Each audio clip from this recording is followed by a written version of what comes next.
안녕하십니까. 우요한 목사입니다. 우리가 하나님의 일을 하죠. 하나님의 일을 하다가 탈진되었다는 사람들이 많이 있습니다. 또 탈진되고 나면 하나님의 일을 하지 않고 하나님하고의 관계에만 또 집중하는 사람도 있습니다. 과연 우리가 어떻게 해야 하나님의 일을 잘할 수 있는지 배우고자 합니다. 오늘 말씀은 요한복음 5장 19절 말씀입니다.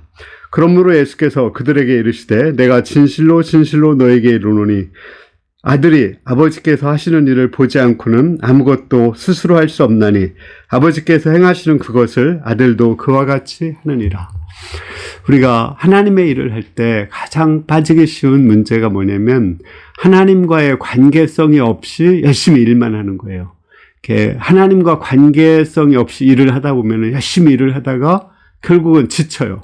탈진된다고 하죠. 그래서 결국은 번아웃 돼가지고 쓰러지는 그런 경우가 나타납니다. 아니면 하나님 없이 열심히 일을 해서 성공을 한다고 하죠. 그러면은 오히려 자기 자랑이 되고 다른 사람을 판단하고 정죄할 수가 있습니다. 되게 교만하게 되는 거죠. 두 번째는 이렇게 하나님과 관계성이 없이 열심히 일하다가 탈진해서 피곤해지면은 이게 원인이 하나님과 관계성이 멀어진 데서 생긴 거야 이렇게 생각하면서 하나님과의 관계성에만 집중하는 사람이 있습니다. 이 사람들은 하나님과 관계성에만 집중하고 하나님의 일을 하지 않아요. 그리고 자기가 정말 하나님을 잘 믿고 하나님과 깊은 사랑의 관계성을 맺고 있다고 생각합니다.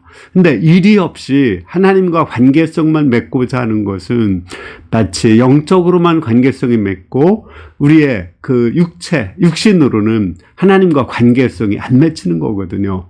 그것은 건강하지 못한 관계성입니다. 따라서 그들은 되게 신앙이 사변적이거나 관념적으로 흐르고 철학적으로 흐를 가능성이 많습니다. 살아있고 생명력이 없을 수가 있습니다. 그러므로 이것도 옳지 않은 거죠. 그러면 가장 바르게 일을 하는 것은 뭘까요? 하나님과 바른 관계성 속에서 일을 하는 거예요. 하나님의 관계성이 없이는 아무 일도 못하고 하나님과 관계성이 있으면 모든 것을 일할 수 있다. 이것이 우리가 가져야 할 자세입니다. 예수님도 그랬죠. 내가 하나님의 일을 보지 않고는 아무 일도 할 수 없다. 나는 하나님의 일을 본 것만 일을 한다고 했습니다. 이것은 하나님을 아버지라고 고백하고 자기는 아들이라고 고백하며 하나님과 아들과 아버지로서의 깊은 사랑의 관계성 속에서 일을 했다는 것입니다. 그러므로 예수님은 십자가에 죽는 놀라운 일, 12제자를 양성하는 놀라운 일을 했지만 결코 번아웃되거나 피곤하지 않았습니다. 또 일을 하고 자기의나 교만에 빠지지도 않으셨습니다. 이러한 예수님을 가장 잘 본받은 사람이 사도 바울이라고 생각합니다. 그는 자신은 내가 모든 사도보다 더 많이 수고했지만 내가 아니요 오직 나와 함께 하신 하나님의 은혜라고 했습니다. 그는 하나님의 은혜 속에서 열심히 일하고 조금도 자기의에 사로잡히지 않았습니다. 탈진되지 않았습니다. 일을 하면서 더 많은 기쁨과 은혜 속에 들어가고 일을 하면서 더 깊은 하나님과의 사랑의 관계성을 맺게 되었습니다. 이것이 바른 거죠.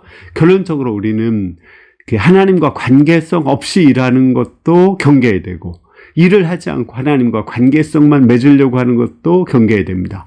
우리는 하나님과 사랑의 관계성 속에서 열심히 일해서 더 많이 수고해야 됩니다. 그러나 그로 인해서 더 교만해지지 않고 더 깊은 은혜 속으로 들어가야 되겠습니다. 우리 모두가 하나님과의 관계성 속에서 열심히 일을 하는 가운데 더 깊은 관계성으로 들어갈 수 있기를 기도합니다. 감사합니다.